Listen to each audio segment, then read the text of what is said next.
Choreb Beruach, Sword of the Spirit.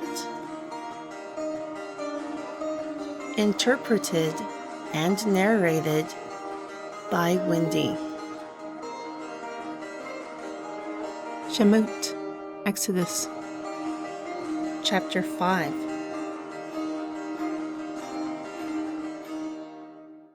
And afterward Moshe and Aharon went in and told Paro, Thus saith Yehovah, Elohim of Yeshariel, Let my people go, that they may hold a feast unto me in the wilderness.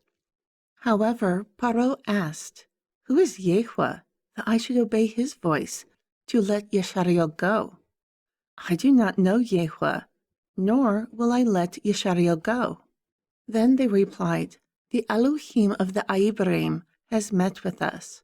We pray you, let us go a journey of 3 days into the wilderness. Then we will sacrifice unto Yehovah, our Elohim, lest he meet us by word or by sword. But the king of Mitzrayim asked of them, Why have you, Moshe and Aharon, allowed the people from their work? Get yourselves to your burdens. Moreover, Paro said, Behold now, the people from the land are many, and you make them rest from their burdens. Therefore, that same day, Paro commanded the taskmasters of the people and of their officers, saying, You will not give the people straw to make brick any more, like before. Let them go and gather straw for themselves. However, the quota of bricks, which they made before, you will lay upon them, and you will not diminish it, for they are idle. Therefore they cry, saying, Let us go sacrifice to our Elohim. Let more work be laid upon the mortals, that they may labor in it. And let them not regard vain words. Then the taskmasters of the people and their officers went out, and they spoke to the people, saying, Thus saith Paro, I will not give you straw. You go get your straw, wherever you can find it, but your work will not be diminished. So the people were scattered abroad throughout all the land of Mitzrayim to gather stubble instead of straw.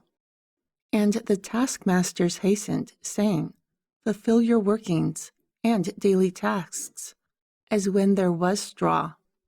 Also, the officers of the children of Yeshariel, who Paro's taskmasters had set over them, were beaten, demanding, Why have you not fulfilled your task in making brick, both yesterday and today, as before? Then the officers of the children of Yeshariel came and cried unto Paro, asking, Why do you deal with your servants like this? There is no straw given to your servants, yet they say to us, Make brick. And behold, your servants are beaten. But the fault is in your own people. Then he answered, Surely you are idle. Therefore you say, Let us go do a sacrifice unto Yehovah. And now, go, work, for straw will not be given. However, you will deliver the quota of bricks. Then the officers of the children of Yeshariel saw that they were in trouble after it was said, You will not diminish your daily task of bricks. Furthermore, they met Moshe and Aharon, who stood in the way, as they came forth from Paro. Therefore they said to them, Yehovah look upon you and judge, because you have made our scent to become a stench in the eyes of Paro and in the eyes of his servants. A sword has been put in their hand to slay us.